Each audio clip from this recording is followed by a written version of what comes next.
Κλέιτον, Σπυρόπουλος, Κουίνσι. Αλλά φτάνει στο Κατσουράνη και αυτός έχει χώρο τώρα για να κινηθεί. Πάσα για το Λέπτο, έφτασε σε αυτό, πλασάρι, γκολ.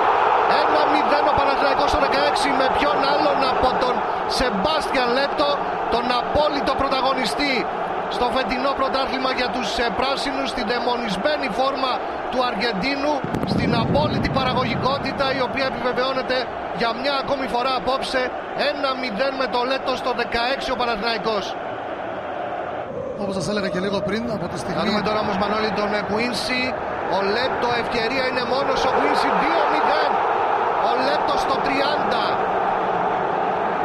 10ο γκολ για τον Σεμπάστιαν Λέπτο. Είναι απίστευτο αυτό που συμβαίνει με τον Αργεντίνο, ο οποίος κάνει ρεκόρ καριέρας, δείχνει τους συμπαίκτες του για την εξαιρετική συνεργασία, για το γεγονός ότι έχουν τον τρόπο να συνεννοούνται, να βρίσκονται και εν τέλει μέσα από αυτή την πολύ καλή συνεργασία να εισπράττουν τα ωφέλη, όπως έγινε και σε αυτήν εδώ τη φάση. Κουίνσι.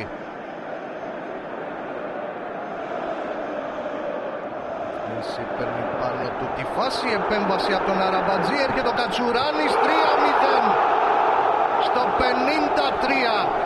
Διαστάσεις τριάμβου δίνει ο Παναθηναϊκός στη νίκη του, εκμεταλλεύεται άλλη μια αδυναμία στην άμυνα της ΑΕΚ, άλλη μια καθυστερημένη αντίδραση και βεβαίως ο Κατσουράνης δεν συγχωρεί, σουτάρει δυνατά και κάνει το 3-0 στο 53ο λεπτό.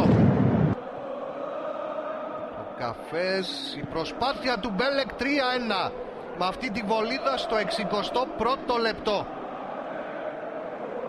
Εδώ Στιβ Μπέλεκ που μειώνει, δέχεται τα συγχαρητήρια των συμπαικτών του για το πολύ όμορφο τέρμα, στο δυνατό σουτ στην κίνηση. Περνάει η ευκαιρία για να μειώσει 3-2 στο 89.